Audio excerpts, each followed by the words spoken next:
کیا قیامت میں کوئی کسی کے گناہ کو اپنے سر پر لے سکتا ہے؟ اور اگر ایسا ہے تو امت کے گناہ رہبر اور قائد کے سر پر کیوں ڈالے جائیں گے؟ آئیں جانتے ہیں آج کے ایپیسوڈ میں۔ اعوذ باللہ من الشیطان الرجیم، بسم اللہ الرحمن الرحیم۔ ناظرین السلام علیکم، تفسیر نور کے اس پروگرام میں آپ کو خوش آمدید کہتے ہیں۔ ناظرین، ہم سورہ انعام کی تفسیر کو سن رہے تھے اور اب تک ہم نے 163 آیتوں کی مکمل تفسیر کو سن لیا ہے۔ آج ہم اس سورہ کی آخری 2 آیتوں کو لے کر کے آپ کے سامنے حاضر ہوئے ہیں۔ آیت نمبر 164 کی تفسیر کو جاننے کے لیے آئیں اس کی تلاوت اور ترجمے کو سنتے ہیں۔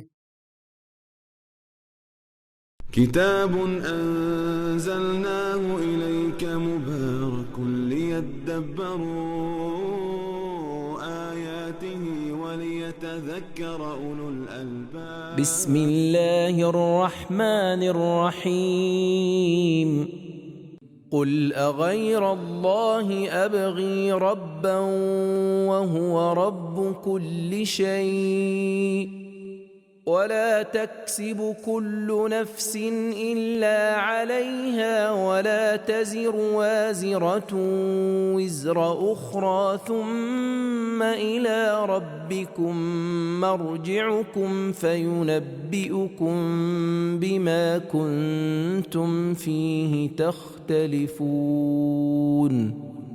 اے ہمارے نبی، کہہ دیجئے کیا میں اللہ کے علاوہ کوئی اور پروردگار مان لوں جبکہ وہ تمام چیزوں کا پروردگار ہے، اور کوئی شخص برا عمل بجا نہیں لاتا سوائے اس کے کہ وہ جو کچھ کرتا ہے اپنے لیے کرتا ہے، اور کوئی گناہگار دوسرے کے گناہ اپنے ذمے نہیں لے گا۔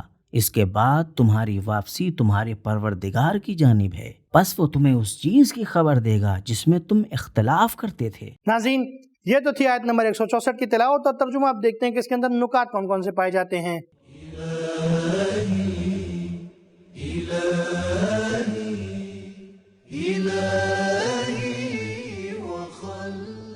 سزا میں عدل الہی کا موضوع اور یہ کہ کوئی بھی کسی کے گناہ کو اپنے ذمے نہیں لے گا، یہ بات صرف اسلام میں ہی نہیں ہے بلکہ قرآن مجید کی وضاحت کے مطابق صحف ابراہیم و موسیٰ میں بھی اس کا ذکر آیا ہے۔ سورہ نجم آیت نمبر 36، 37، 38۔ سوال: اگر کوئی کسی کا گناہ اپنے ذمے نہیں لے گا تو پھر یہ قرآن مجید میں ہے کہ گمراہ اور منحرف قائدین جو اپنے پروردگار کو گمراہ کرتے ہیں ان کے تمام گناہ انہی قائدین کے ذمے ہوں گے، تو یہ کیا ہے؟ سورہ نحل آیت نمبر 25۔ جواب: یہ بات بغیر دلیل نہیں ہے، کیونکہ گمراہ قائدین دوسروں کی گمراہی کا سبب ہوتے ہیں، اور حقیقت یہ ہے کہ اس کو گمراہ کرنے کا گناہ انہی قائدین کے ذمے ہوگا۔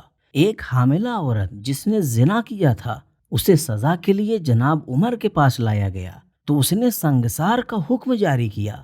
حضرت علی علیہ السلام نے فرمایا اس کے شکم میں موجود بچے کا کیا گناہ ہے؟ پھر آپ نے یہ آیت تلاوت فرمائی، وَلَا تَزِرُ وَازِرَةٌ وِزْرَ أُخْرَى، بہار جلد نمبر 76، صفحہ نمبر 49۔ پروردگار عالم نے بندگان خاص کے لیے اس آیت میں بھی کچھ پیغامات رکھے ہیں، دیکھتے ہیں وہ کون کون سے ہیں۔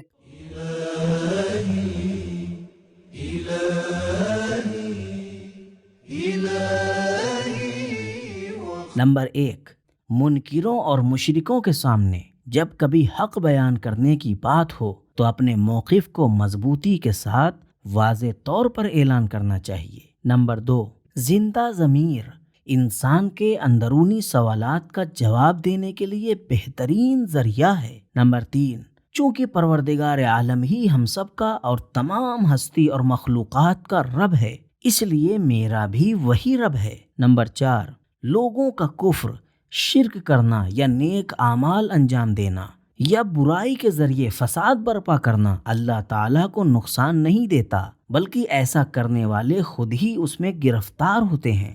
نمبر 5، پروردگار عالم کے حضور میں ہر ایک کے عمل کی ذمہ داری خود اس کے اپنے کندھوں پر ہوگی۔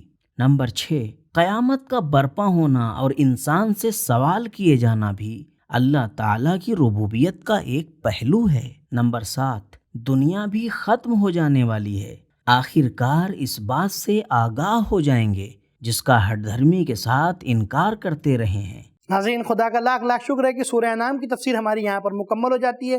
ایک آیت اور بچی ہے، یعنی آیت نمبر 165۔ آئیں اس کی تفسیر کو جاننے کے لیے اس کے تلاوت اور ترجمے کو سنتے ہیں۔ وَهُوَ الَّذِي جَعَلَكُمْ خَلَائِفَ الْأَرْضِ وَرَفَعَ بَعْضَكُمْ فَوْقَ بَعْضٍ دَرَجَاتٍ لِيَبْلُوَكُمْ فِيمَا آتَاكُمْ إِنَّ رَبَّكَ سَرِيعُ الْعِقَابِ وَإِنَّهُ لَغَفُورٌ رَحِيمٌ۔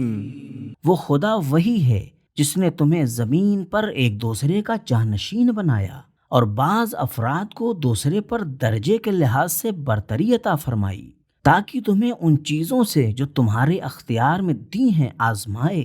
یقیناً تمہارا پروردگار بہت جلد حساب کرنے والا اور بخشنے والا مہربان ہے۔ ناظرین، یہ تو تھی آیت نمبر 165 کی تلاوت اور ترجمہ۔ اب دیکھتے ہیں کہ اس کے اندر نکات کون کون سے پائے جاتے ہیں۔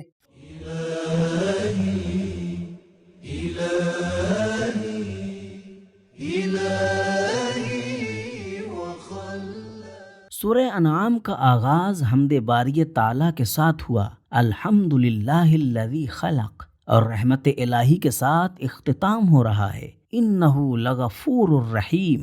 خلائف الارض سے مراد زمین پر خدا کا جانشین ہونا ہے، یا اس سے مراد آج کے انسان کا گزشتہ امتوں کا جانشین ہونا ہے۔ ناظرین، اس سورہ کی آخری آیت میں پروردگار عالم نے بندگان خاص کے لیے کچھ پیغامات رکھے ہیں، دیکھتے ہیں وہ کون کون سے ہیں۔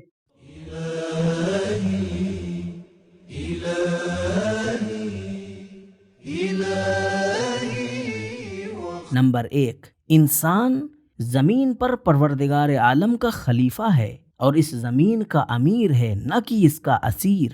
نمبر 2، لوگوں کا آپس میں مختلف ہونا اور الہی امتحان حکیمانہ ہے، اس کے پیچھے حکمت کار فرما ہے جو انسان کے رشد اور اس کی تربیت کے لیے انتہائی ضروری ہے۔ یہ حکمت اللہ تعالیٰ کی ربوبیت سے منسلک ہے۔ نمبر 3، اللہ تعالیٰ کی عطا کی ہوئی چیزوں میں فرق ہونا یا برتری کا حاصل ہونا کوئی معیار نہیں ہے بلکہ امتحان کا ایک ذریعہ ہے۔ نمبر 4، ہمارے اختیار میں جو کچھ بھی ہے اسے اللہ تعالیٰ کی ہی عطا سمجھیں۔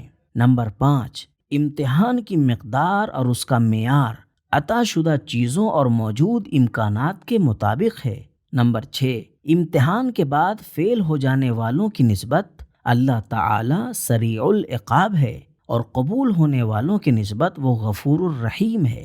نمبر 7، خوف اور امید ایک دوسرے کے ساتھ ساتھ ہونی چاہیے، سریع العقاب لغفور الرحیم۔ تو ناظرین، پتہ یہ چلا کہ امت کے گناہ رہبران کے کاندھوں پہ ڈالنا بنا دلیل کے نہیں ہے، بلکہ یہ رہبران ہی ہیں کہ جن کی وجہ سے امت گمراہ ہوئی ہے۔ ناظرین، آج کا ہمارا یہ ایپیسوڈ یہیں پر ختم ہوتا ہے، یہیں پر ہماری سورہ انعام کی تفسیر بھی مکمل ہو جاتی ہے۔ ناظرین، انشاءاللہ ایک دوسری سورہ کے ساتھ پھر ملیں گے، تب تک کے لیے شکریہ، خدا حافظ۔ سبیل قرآن، قرآنی سماج کی پہچان۔